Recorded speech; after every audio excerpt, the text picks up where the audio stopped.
শবরীকে বলেছিল গুরুদেব, যেদিন গুরুদেব অন্তর ধ্যান হবে, গুরুদেবের চরণের কাছে কেঁদে কেঁদে শবরী বলছে, গুরুদেব কুল আমায় ছেড়ে দিল, জগৎ আমায় ছেড়ে দিল, আমি আপনার চরণ তলে পড়েছিলাম না, আপনি আমায় ছেড়ে চলে যাবেন? গুরুদেব বলছেন, শবরী এ তো সবাইকেই যেতে হবে একদিন, তুমি চিন্তা করো না, দেখবে তোমার ঘরে একদিন সাক্ষাৎ প্রভু রামচন্দ্র এসে কথা বলবে,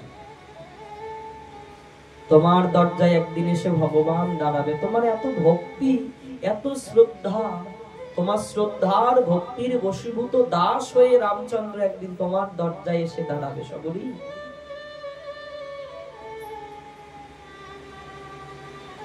গুরুদেব অপ্রকট হয়ে গেলেন। ওই গুরুদেব যে বাক্য দিয়েছেন তোমার দুয়ারে একদিন প্রভু এসে অবশ্যই দাঁড়াবেন, শবরী সেই জায়গাটাকে ধরে নিলেন।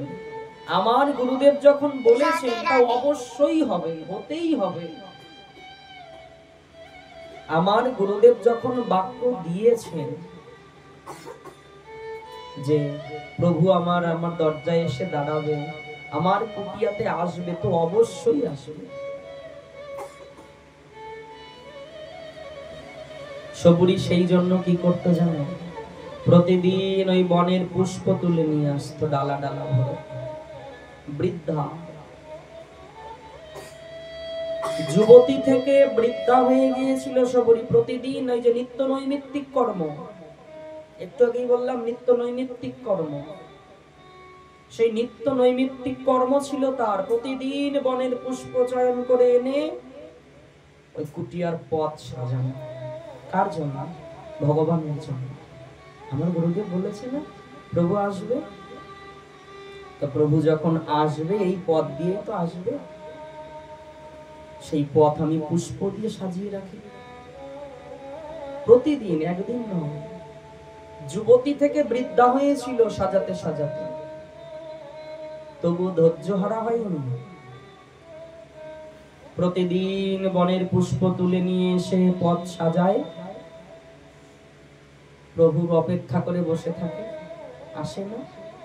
আবার পরদিন সেই বাসি ফুল ফেলে দিয়ে আবার নতুন পুষ্প নিয়ে এসে আবার সাজায়। একদিন দুদিন করতে বছর যেতে যেতে বৃদ্ধা শবরী এখন আর সোজা হয়ে পথও চলতে পারে না।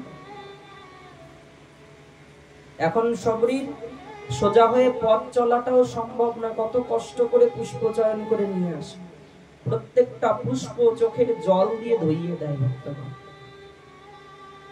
চোখের জল দ্বারা পবিত্র করে এবং মনে মনে প্রার্থনা করে, হে না, আর কতদিন আছে বলো না, আর কতদিনে তুমি আসবে বলো।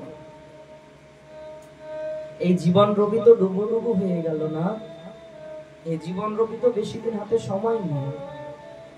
বেলায় বেলায় দেখা দিও, বেলা গেলে তো আর দেখতেও পাবো না। জীবন বেলা যদি ডুবে যায় ভক্তগণ, আর হবে কি বলো? হবে না। শবরী প্রতিদিন এইভাবে পুষ্পতে চোখের জল দিয়ে প্রার্থনা করে আর পুষ্প সাজা। আর কি করে জানো? সে বনের সে বনফুল তা তুলে নিয়ে আসে, সেই বনফুল তুলে নিয়ে আসে। বনফুল তুলে নিয়ে তো আসে, কিন্তু মনে মনে চিন্তা করে যদি ফলটা মিষ্টি না হয়, টকও তো হতে পারে। শবরী বিচার করে যদি টক হয় তাহলে আমার প্রভু ভালো লাগবে না, প্রভুর কষ্ট হবে। ওই জন্য নিজে কি করে জানো? নিজে আগে একটু খেয়ে দেখে শবরী। সেই ফলটা আগে নিজে একটু খেয়ে তারপরে সেই ফলটা রাখে। যদি দেখে যে ভালো তবে রাখে, যদি ভালো না লাগে ফেলে দেয়। প্রতিদিনের নিয়ম, নিত্য নৈমিত্তিক। প্রভু তো আসে না, বিশ্বাসও ছাড়ে না। আমার কি হবে? দুদিন পরে বিশ্বাস হারিয়ে যাবে, বিশ্বাস থাকে না ভগবানের প্রতি, ধৈর্য থাকে না, অপেক্ষা করতে পারি না। অত সহজে তো হয় না। এই সমস্ত সাধক সাধিকার জীবনী দেখলে বোঝা যায় যে কত অপেক্ষার প্রয়োজন আছে, কত ধৈর্যের প্রয়োজন আছে, কত প্রেম ভক্তির প্রয়োজন আছে, কত ভালোবাসার প্রয়োজন আছে। ভগবানকে বাধা যায় শুধু ভালোবাসা দিয়ে, জানো? ভগবানকে অন্য কোনো দ্বারা বাধা যায় না। প্রেম ভক্তি ভালোবাসা দ্বারা ভগবানকে বাধা যায়। সবরি প্রতিদিন পথের ধারে চেয়ে থাকে, আর ওই পথ দিয়ে জানো কিছু পণ্ডিতগণ যায় আর প্রতি ফুলগুলো পাড়ায় তো, আর জোরহাত করে বলে তোমাদের চরণ ধরে বলি তোমরা আমার এই প্রভুর জন্য সাজানো পুষ্প প্রসাদী করে দিও না। সবরি, আমরা উচ্চ পণ্ডিত আচার্য, আমাদের কুটিয়াতে প্রভু রামচন্দ্র না এসে তোমার ঘরে আসবে, এই ভুল ধারণা নিয়ে এতদিন তো বসে রয়েছে। কই তোমার প্রভু, কই? এ তো এলো না তো। এই ধারণাকে বাদ দাও সবরি। তুমি কোন মন্ত্র স্তুতি বন্দনা আদি কিছু জানো না।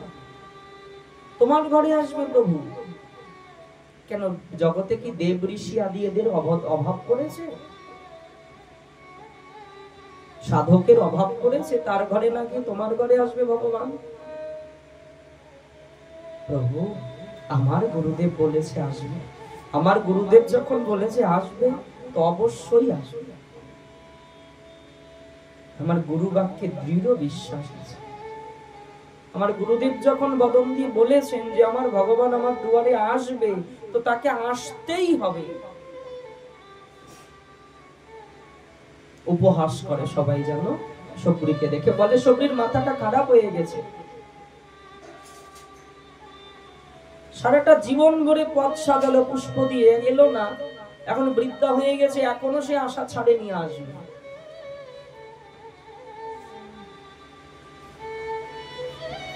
এইভাবে দিন যেতে যেতে হঠাৎ একদিন জানো সবরি কুজো হয়ে গেছে। তো কুজো হয়ে গেছে, সোজা হতে পারে না।